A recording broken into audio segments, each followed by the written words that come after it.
Last video में हम बताए थे कि किस तरह से रिलीजियन को पॉलिटिक्स में जेंडर डिस्क्रिमिनेशन जो है उसका पॉलिटिक्स में इन्वॉल्वमेंट बहुत ज़रूरी है। इस बार हम लोग रिलीजियन और पॉलिटिक्स के बारे में पहले पढ़ेंगे। तो जैसे जेंडर डिवीजन यूनिवर्सल है, ये हर कंट्री में और हर जगह है, तो रिलीजियस डाइवर्सिटी भी वर्ल्ड में बहुत ज़्यादा है। मतलब वर्ल्ड के हर एक कोना में अलग अलग टाइप का रिलीजियन है। इंडिया में ये सब चीज़ और भी ज़्यादा है, लेकिन बाकी कंट्रीज़ में भी इसी तरह से डिफरेंट रिलीजन के फॉलोअर्स हैं। नॉर्दर्न आयरलैंड के केस में भी दिखा था। Unlike gender differences, the religious differences are often expressed in the field of politics. Gender differences तो पॉलिटिक्स में एक्सप्रेस होना ज़रूरी था ताकि वो डिफरेंसेस सॉल्व हो सके, लेकिन फिर भी हम लोग देखें कि उसका पॉलिटिकल इन्वॉल्वमेंट काफ़ी कम था। रिलीजियस डिफरेंसेस तो ऐसा है कि वो पॉलिटिक्स में बहुत ज़्यादा ही इन्वॉल्व है। Gandhi ji used to say that religion can never be separated from politics. उनका बोलना था कि रिलीजन और पॉलिटिक्स अलग नहीं हो सकता। वो ऐसा क्यों बोलते थे? उनका रिलीजन से ये मतलब नहीं था कि हिंदुइज्म या इस्लाम इस तरह से। उनका रिलीजन से रिलेशन था कि जैसे एक जो रिलीजियस पर्सन होगा वो कभी किसी का गलत नहीं करेगा, उसका मॉरल वैल्यूज बहुत हाई रहेगा। तो गांधी जी का मानना था कि हर पॉलिटिशियन को अपने रिलीजियन से अच्छा वैल्यू सीखना चाहिए और तब लोगों का हेल्प करना चाहिए। तो ही believed that politics must be guided by ethics drawn from religion. तो जब गांधी जी बोले कि रिलीजन को पॉलिटिक्स में इन्वॉल्व करना चाहिए, उनका मतलब हिंदू मुस्लिम को अलग करना या उसके नाम पर वोट मांगना, ये सब चीज़ नहीं था।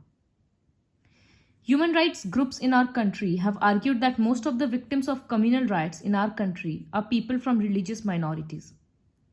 तो ह्यूमन राइट्स का के डेटा के अकॉर्डिंग जितना भी कम्युनल राइट्स मतलब रिलीजन के नाम पर लड़ाई झगड़ा वगैरह हुआ है, तो उसमें जो माइनॉरिटी है वही सबसे ज़्यादा मरा है। They have demanded that the government take special steps to protect religious minorities. तो उनके अकॉर्डिंग जो रिलीजन का परसेंटेज इंडिया में कम है, वो माइनॉरिटी ग्रुप में है, उनका प्रोटेक्शन के लिए कुछ लॉज होना चाहिए। Women's movement has argued that family laws of all religions discriminate against women. सबसे पहला फैमिली लॉज क्या होता है? देखो यहाँ लिखा है वो लॉज जो फैमिली रिलेटेड मैटर्स डिस्कस करता है, जैसे मैरिज, डिवोर्स, अडॉप्शन, इनहेरिटेंस, किसको प्रॉपर्टी किस तरह से मिलेगा, डिवोर्स के लिए कौन कैसे अपील कर सकता है, अडॉप्शन के लिए क्या क्या प्रोसेस है, ये सब जो घरेलू टाइप का चीज़ है उसको बोलते हैं फैमिली लॉज। तो जितने भी रिलीजन का फैमिली लॉज है ना, सब में विमेन के साथ डिस्क्रिमिनेशन हुआ है। जैसे प्रॉपर्टी का लेंगे तो बहुत साल तक ये था कि फादर के बाद उसका सन्स को ही प्रॉपर्टी मिलेगा, डॉटर्स को इक्वल शेयर नहीं मिलेगा। डिवोर्स के लिए इस्लाम में ये रूल था कि अगर 3 बार कोई इंसान, कोई लड़का अगर तलाक तलाक तलाक बोल देगा तो फिर वो डिवोर्स फाइनल हो गया। मतलब कोर्ट वगैरह की कोई ज़रूरत ही नहीं है। तो इससे समझ में आ रहा है कि हर रिलीजन का फैमिली लॉज विमेन के अगेंस्ट डिस्क्रिमिनेट करता है। तो विमेन्स मूवमेंट में ये बहुत ज़्यादा आया कि फैमिली लॉज को चेंज करने का टाइम है। वो लोग गवर्नमेंट से यही डिमांड किए। All these instances involve a relationship between religion and politics.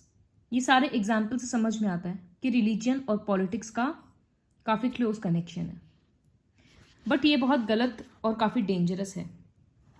Ideas, ideals and values drawn from different they do not seem very wrong. ये बहुत ज़्यादा गलत नहीं है, क्योंकि पॉलिटिक्स को अगर हम लोग एक रिलीजन से, अलग अलग रिलीजन से इंस्पायर होकर पॉलिटिक्स करें तो लोगों में एथिक्स मेंटेन रहेगा और लोगों का ये राइट है कि वो अपना इंटरेस्ट, अपना डिमांड, अगर जैसे उनके रिलीजन का कोई पर्टिकुलर डिमांड हो उस कम्युनिटी का, तो वो पीपल को हक है कि वो पॉलिटिक्स में एक्सप्रेस होता है कि उनका डिमांड फुलफिल हो सके, लेकिन वो डिमांड भी रिजनेबल होना चाहिए। और जो पॉलिटिकल पावर में है वो दूसरों को डोमिनेट नहीं कर सकते हैं, वो अपना रिलीजन को सुपीरियर नहीं बना सकते हैं। तब जाकर रिलीजन और पॉलिटिक्स साथ साथ सही तरीका से चल सकता है। नेक्स्ट टॉपिक है कम्युनलिज्म। तो ये क्या होता है? The problem begins when religion is seen as the basis of nation. अगर कोई कंट्री सोच लेगा कि यहाँ मेरा मुस्लिम का मेजॉरिटी है, तो इसका मतलब सबको इस्लाम ही फॉलो करना पड़ेगा और इस्लाम ही सही तरीका है लाइफ का। कोई दूसरा रिलीजन का लोग है तो या तो उन पर टॉर्चर किया जाएगा या इस्लाम में कन्वर्ट करने बोला जाएगा, तब वो हो जाता है कम्युनलिज्म। इसी तरह से अगर कोई सोचेगा हिंदू धर्म अच्छा है, हिंदुइज्म अच्छा है, तो बाकी कोई भी रिलीजन है उसको हिंदुइज्म में कन्वर्ट होना पड़ेगा, तो वो हो जाएगा कम्युनलिज्म। तो ये प्रॉब्लम बहुत ज़्यादा बढ़ जाता है जब एकदम एक्सक्लूसिव और पार्टीशन टर्म्स में पॉलिटिक्स आ जाता है, जहां पर एक रिलीजन और उसके फॉलोवर्स दूसरे रिलीजन से नफरत करने लगते हैं। क्यों? क्योंकि उनका मानना है कि उनका ही रिलीजन सबसे अच्छा है, उनके भगवान सबसे अच्छे हैं, जो ऑपोजिशन में है वो खराब है। और बेसिकली जो पावर में होता है फिर वो अपना चलाने लगता है। Communal politics is based on the idea that religion is the principal basis of social community. Communalism में माना जाता है कि सोसाइटी का बेस होता है रिलीजन। वो लोग मानते हैं कि एक कम्युनिटी के लोग एक ही रिलीजन को फॉलो करें, तब उनका इंटरेस्ट सेम रहेगा, सब एक तरह से एक ही भगवान को मानेंगे, एक ही बात सोचेंगे, तो कम्युनिटी में कोई डिफरेंसेस नहीं आएगा, तो लड़ाई झगड़ा नहीं होगा। ये कम्युनल पॉलिटिक्स का मानना होता है। It also follows that people who follow different religions can not belong to the same social community. मतलब एक कम्युनिटी में, एक एरिया में रहने वाले लोग अलग अलग रिलीजन को फॉलो नहीं कर सकते, क्योंकि अगर करेंगे तब उनमें बार बार लड़ाई झगड़ा होगा। लेकिन ऐसा कभी नहीं है। In its extreme form, communalism leads to the belief that people belonging to different religion cannot live as equal citizens within one nation. और यही सोच बढ़ते बढ़ते कभी कभी क्या हो जाता है कि अपने कंट्री में कोई दूसरा रिलीजन वो इंसान टॉलरेट ही नहीं करेगा, या वो ग्रुप टॉलरेट ही नहीं करेगा, तो या तो वो कंट्री फिर दो हिस्सा में बट जाता है, या माइनॉरिटी पे बहुत ज़्यादा ही टॉर्चर होता है कि वो लोग ही कंट्री छोड़कर चले जाते हैं। तो उनका मानना है कि जो भी अलग अलग रिलीजन हो उसमें से कोई एक ही डोमिनेट करेगा। तो ये जो फंडामेंटल बिलीफ है कम्युनल पॉलिटिक्स का, यही फ्लॉड है, मतलब यही गलत है। बहुत बार ऐसा भी होता है कि अगर सेम रिलीजन के लोग हैं, 3-4 जन सेम रिलीजन को बिलोंग करता है, लेकिन आपस में बिल्कुल नहीं बनता, क्योंकि उसमें से 2 जन बहुत रिच है और 2 जन बहुत पुअर है। तो सपोज सब सेम रिलीजन का है, लेकिन जब इकोनॉमिकल लेवल पे सेम नहीं है, तो आपस में वो एक दूसरे का प्रॉब्लम नहीं समझ रहे और आपस में कोई यूनिटी नहीं रहेगा। अब सपोज 2 इंसान है, अलग अलग रिलीजन का है, लेकिन दोनों पुअर है, तो वो दोनों अपना प्रॉब्लम ठीक आपस में समझेगा। इस वजह से रिलीजन अलग होने के बावजूद उनका आइडियाज, उनका लिविंग स्टैंडर्ड सब कुछ मैच करेगा। तो ये जो कम्युनल पॉलिटिक्स का आइडिया है कि हर एक कम्युनिटी में सिर्फ एक टाइप का रिलीजन होना चाहिए, वो कंप्लीटली बेसलेस है। Communal politics can take various forms in politics. The most common expression of communalism is in everyday life. ये कब होता है? जब these routinely involve religious prejudices, stereotypes of religious communities, and belief in the superiority of one's religion over the other religion. कभी कभी क्या होता है, जैसे हम लोग देखते हैं, जितना भी टेररिस्ट को मूवीज में भी दिखाता है, सबको मुस्लिम दिखाता है, क्योंकि लोगों का ये मानना है कि अगर वो टेररिस्ट है तो वो इस्लाम का होगा, मतलब वो इस्लाम फॉलो करता होगा। तो ये एक हो गया ना रिलीजियस प्रीजुडिस। हम लोग पहले से ही ये एक नोशन, ये एक आइडिया अपने माइंड में सेट कर रखे हैं। देखो मूवीज में भी ये चीज़ दिखाता है, लेकिन वो हम लोग कभी मतलब उस चीज़ को इतना गलत नहीं माने। इस तरह से बहुत सारा अलग अलग चीज़ है जो डेली लाइफ में होते रहता है। A communal mind often leads to a quest for political dominance of one's own religious community. अगर कोई किसी का दिमाग में ऐसे कम्युनलिज्म का आइडिया है, तो वो हर कोशिश करेगा कि उसका कम्युनिटी का रिलीजन डोमिनेंट हो, और इससे मेजॉरिटेरियन डोमिनेंस आता है, जहां मेजॉरिटी रूल करेगा और डेमोक्रेसी नहीं रहेगा। तो माइनॉरिटी के जो पीपल होते हैं उनको प्रॉब्लम फेस करना पड़ता है। Political mobilisation on religious lines is another frequent form of communalism. मतलब पॉलिटिकल पार्टीज वगैरह क्या करता है, किसी रिलीजन का सिंबल को, सेक्रेड सिंबल को अपना पॉलिटिकल पार्टी का सिंबल बना लेता है। जैसे हिंदुइज्म के लिए ओम है या स्वास्तिक है, तो कोई पार्टी उसको बना लेगा, या कोई बहुत बड़ा रिलीजियस पर्सन है उसको लीडर बना देगा, लोगों से रिलीजन के नाम पे, धर्म के नाम पे वोट मांगेगा। ये सब अपील भी होता है। In electoral politics, this often involves special appeal to the interests or emotion of voters of one religion in preference to others. Rally वगैरह में दूसरे रिलीजन को नीचा दिखाया जाता है, इस तरह का बहुत सारा काम होता है।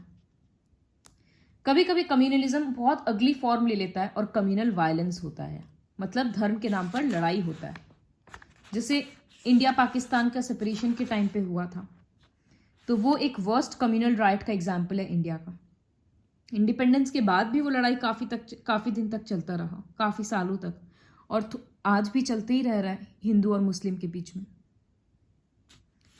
Secular state, communalism was and continues to be one of the major challenges to democracy in our country. हम लोगों की कंट्री में जो ये धर्म के नाम पर लड़ाई होता है, ये आज भी एक मेजर कंसर्न का प्रॉब्लम है। कॉन्स्टिट्यूशन मेकर्स को इस प्रॉब्लम के बारे में पता था कि आने वाले टाइम में ये प्रॉब्लम बढ़ते ही जाएगा। इसी वजह से वो लोग सेक्युलर स्टेट का मॉडल चूज किए। इसका मतलब इंडिया का कोई भी ऑफिशियल रिलीजन नहीं है। जैसे श्रीलंका को बुद्धिज्म को श्रीलंका में स्पेशल स्टेटस मिला है, इस्लाम को पाकिस्तान में, क्रिश्चियनिटी को इंग्लैंड में, लेकिन हम लोगों का कॉन्स्टिट्यूशन ऐसा नहीं करता। कॉन्स्टिट्यूशन सारे रिलीजन को इक्वल समझकर सबको फ्रीडम है कोई भी रिलीजन प्रैक्टिस करने का, प्रोपागेट करने का। कॉन्स्टिट्यूशन कभी भी रिलीजन के नाम पर डिफ्रेंशिएट नहीं करता। At the same time the constitution allows the state to intervene in the matters of religion in order to ensure equality within religious communities. Constitution ये भी रूल बनाया है कि अगर रिलीजन में या रिलीजियस लॉज के नाम पर कोई गलत काम हो रहा है तो उसको रोका जाएगा या उसको बैन किया जाएगा। जैसे अभी हम थोड़ी देर पहले इस्लाम का जो ट्रिपल तलाक समझाए थे कि 3 बार तलाक बोलने से तलाक हो गया, ये बहुत गलत है, क्योंकि बहुत सारी विमेन को ऐसे ही फिर डिवोर्स मिल जा रहा था उनके रिलीजन के अकॉर्डिंग। तो कॉन्स्टिट्यूशन उसको बैन किया। अनटचेबिलिटी बहुत सारा रिलीजन में फॉलो किया जाता था, उसको बैन किया गया, क्योंकि ये सब जरूरी था इक्वालिटी मेंटेन करने के लिए।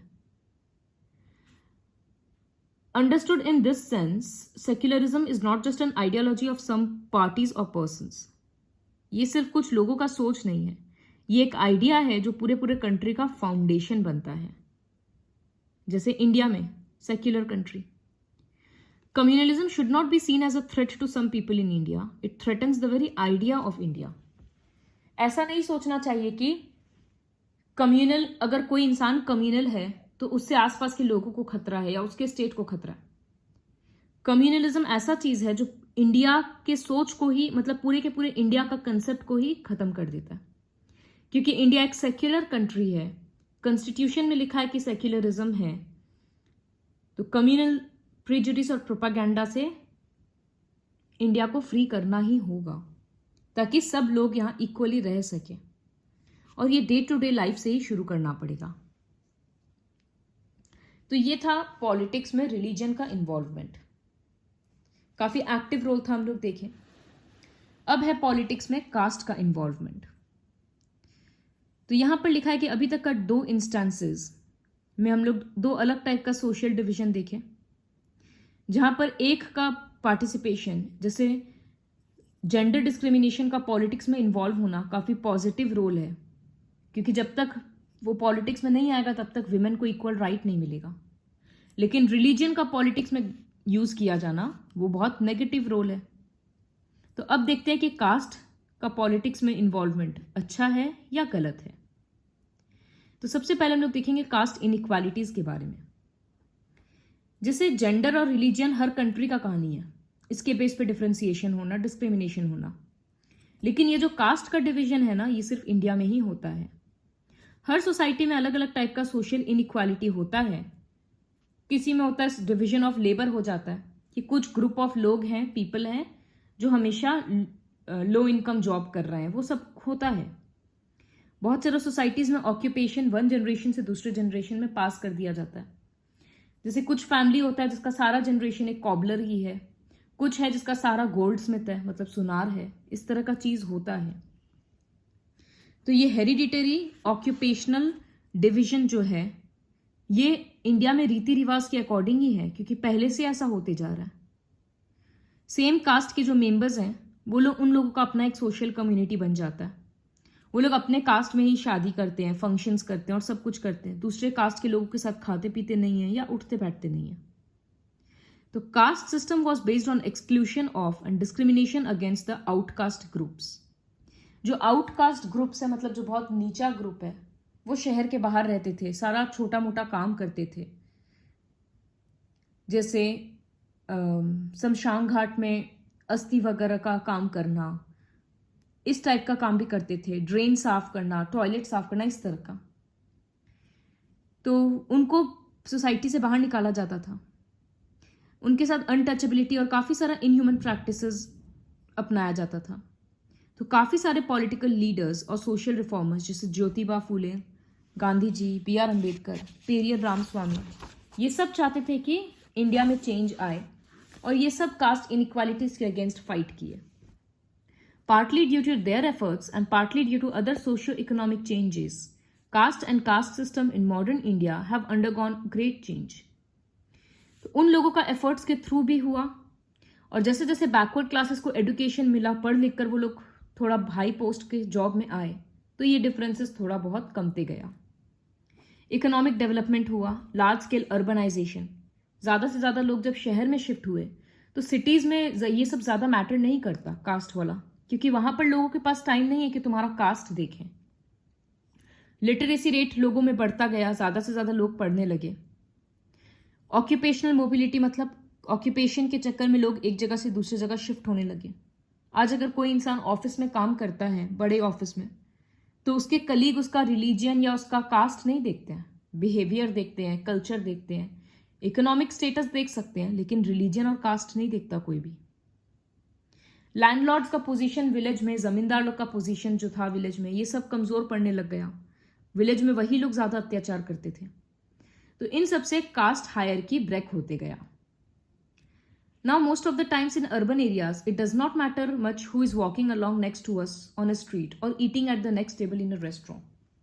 शहर में अगर हम चल रहे हैं, खा रहे हैं, तो हमको कोई फर्क नहीं है कि मेरे पास कौन चल रहा है या मेरे पास वाले टेबल में बैठ के कौन खा रहा है, अनलेस एंड अनटिल वो इंसान डिसेंट हो, कुछ बदतमीजी ना करे। Constitution of India caste based discrimination तो बैन करता ही है। बहुत सारा ऐसा लॉज भी है जो इस टाइप का इनजस्टिस रोकने में हेल्प करता है। अगर कोई इंसान 100 साल पहले इंडिया में रहता हो, एक मतलब ऐसी बात बोला गया है, और अब 100 साल के बाद वो अगर इंडिया आएगा तो उसके लिए एक पूरा डिफरेंट ही कंट्री होगा। फिर भी कास्ट डिस्क्रिमिनेशन इंडिया से हटा नहीं है। अभी भी बहुत सारे स्मॉल टाउन्स में, विलेजेस में ऐसा होता है कि अनटचेबिलिटी प्रैक्टिस किया जा रहा है। कॉन्स्टिट्यूशन से बैन है, कॉन्स्टिट्यूशन के अकॉर्डिंग फिर भी होता है। Effects of centuries of advantages and disadvantages continue to be felt today. ये काफी सारा पॉजिटिव चेंजेस भी देखने को मिला कंट्री में, लेकिन काफी सारा चेंजेस अभी तक नहीं भी हुआ, ऐसा भी समझ आता है।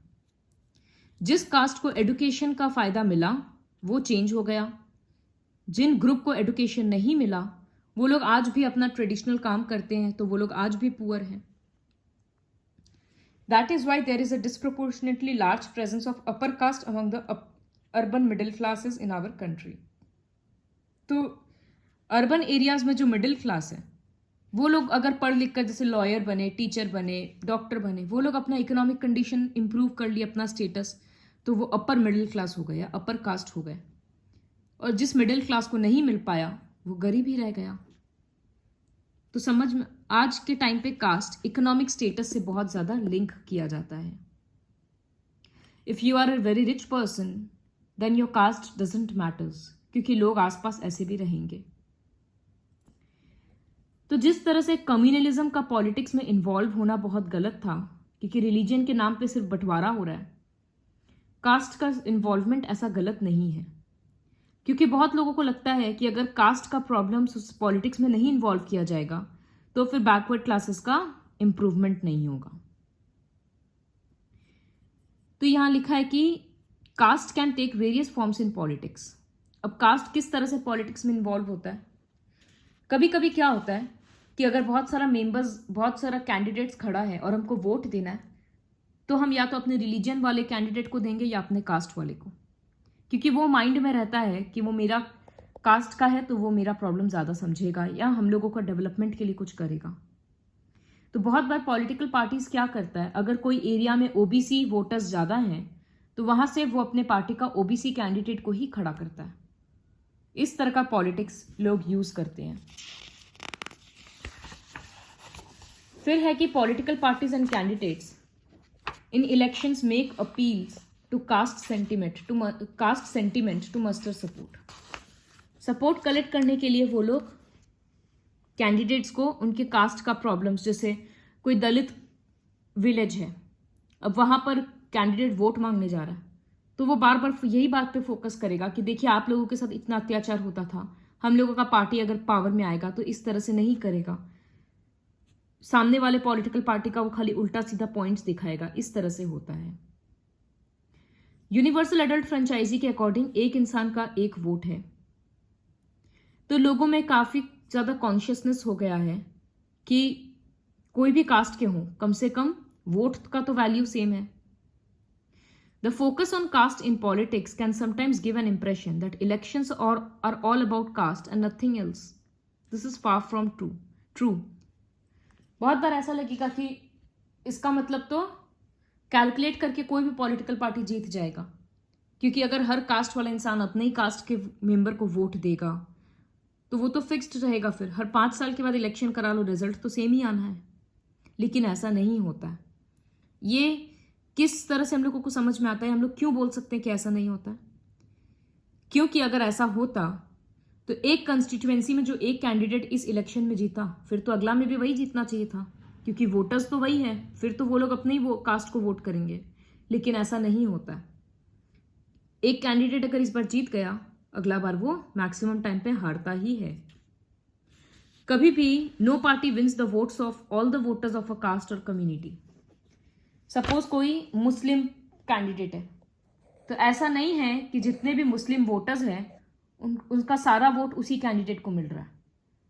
तो इससे समझ में आ रहा है कि जो मुस्लिम वोटर्स है वो खाली रिलीजन के नाम पे वोट नहीं डाल रहे। इसी तरह से हिंदू का भी है और हर रिलीजन का है।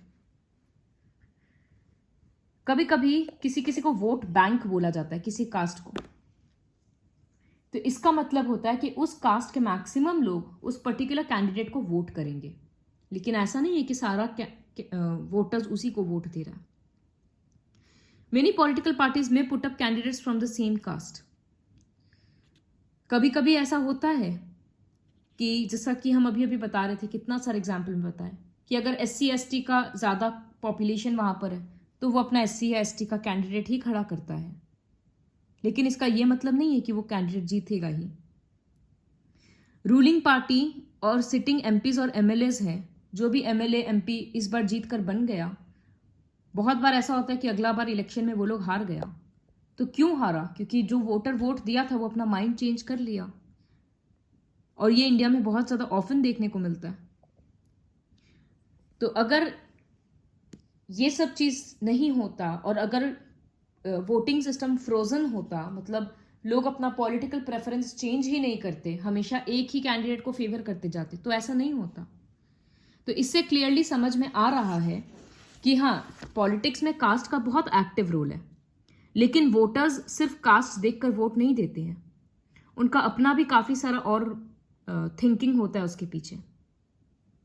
People within the same caste or community have different interests depending on their economic condition. इसका भी हम एग्जाम्पल बताए थे। सपोज एक OBC को बिलोंग करता है, सपोज OBC का ही 2 मेंबर है, एक पढ़ लिख के सक्सेसफुल बन गया तो वो पैसा वाला हो गया और दूसरा पुअर रह गया। तो अब जो रिच और पुअर का डिफरेंस है वो तो दोनों कैंडिडेट को, वो तो दोनों पर्सन को एकदम दूर कर देगा। तो सेम कम्युनिटी के होने के बावजूद उन लोगों का सोचना, उन लोगों का डिमांड सब कुछ अलग रहेगा। तो इसी वजह से किसको वोट मिलेगा वो बहुत सारी चीजों पे डिपेंड करता है। उस कैंडिडेट की पॉपुलैरिटी पे डिपेंड करता है, उस टाइम का कंडीशंस पे डिपेंड करता है। Politics in caste. तो अभी तक हम लोग देखें कि कास्ट की वजह से पॉलिटिक्स में क्या क्या हुआ, लेकिन इसका यह मतलब नहीं है कि ये सिर्फ मतलब सारा चीज कास्ट की वजह से ही हो रहा है। ये एक 2-वे रिलेशन है। पॉलिटिक्स भी कास्ट सिस्टम को इन्फ्लुएंस करता है and caste identities by bringing them into a political arena. कैसे होता है? जैसे each caste group tries to become bigger by incorporating within it neighboring castes or subcastes which were earlier excluded from it. कोई एक group है अगर तो वो क्या करता है, सपोज उसमें 100 मेंबर है, तो वो अपने साथ दूसरा छोटा छोटा कास्ट के मेंबर्स को घुसा लेगा ताकि उसका ग्रुप बड़ा हो जाए। तो फिर अगर वो कोई भी अगर वो एनजीओ खोलना चाहेगा या वो पार्टी इलेक्शन में खड़ा होना चाहेगा या अपना पॉलिटिकल पार्टी बनाना चाहेगा तो उसको मेंबर्स ज़्यादा मिलेंगे। तो इसका मतलब कास्ट वाले लोग भी पॉलिटिक्स कर रहे हैं। Various caste groups are required to enter into a coalition. वो लोग मिल मिलकर अपना बड़ा बड़ा कास्ट बना लेते हैं, कम्युनिटी बना लेते हैं, ताकि उनका डिमांड्स गवर्नमेंट के सामने ज़्यादा अच्छे से रखा जाए। नया तरह का कास्ट आ गया, जैसे बैकवर्ड कास्ट, फॉरवर्ड कास्ट, ये सब पहले नहीं था, अब हो गया पॉलिटिक्स में आने की वजह से। तो ये समझ में आ रहा है कि जिस तरह से कास्ट पॉलिटिक्स को इन्फ्लुएंस कर रहा है, पॉलिटिक्स भी कास्ट को इन्फ्लुएंस कर रहा है। ये एक 2 वे रिलेशन है। कभी कभी देखा गया है किसी किसी सिचुएशन में कि जब कास्ट डिफरेंसेस पॉलिटिक्स में इन्वॉल्व होता है तो डिसएडवांटेज कम्युनिटी को बहुत फायदा होता है। जैसे दलित्स और ओबीसीज का कंडीशन कंट्री में काफ़ी इंप्रूव हो गया, क्योंकि पॉलिटिक्स में जब से ये सब टॉपिक्स उठने लगा है, लोग वोट कलेक्ट करने के चक्कर में ये सब प्रॉब्लम थोड़ा बहुत सॉल्व करते हैं। बहुत सारा ऐसा पॉलिटिकल और नॉन पॉलिटिकल ऑर्गेनाइजेशंस फॉर्म हुआ है जो दलित के हक के लिए लड़ता हो।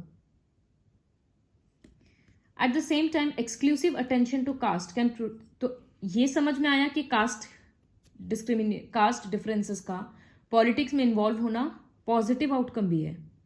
लेकिन अगर सिर्फ कास्ट के नाम पर ही वोट देंगे और कास्ट ही बस एक इंसान का पहचान बन जाएगा, तब उसका नेगेटिव असर भी डेमोक्रेसी में दिखने लगेगा, क्योंकि उससे उसका ध्यान सिर्फ लोगों का ध्यान सिर्फ अपने कास्ट को अच्छा बनाने में, अच्छा प्रूव करने में लग जाएगा, और जो कंट्री का एक्चुअल प्रॉब्लम है, जैसे पॉवर्टी का, इलिटरेसी का, हेल्थ का, वो सब टॉपिक से ध्यान हट जाएगा। तो काफ़ी बैलेंस्ड वे में सारा टाइप का सोशल डिफरेंसेस को पॉलिटिक्स में एक्सप्रेस करने का ज़रूरत है। This is about the chapter gender, religion and cast.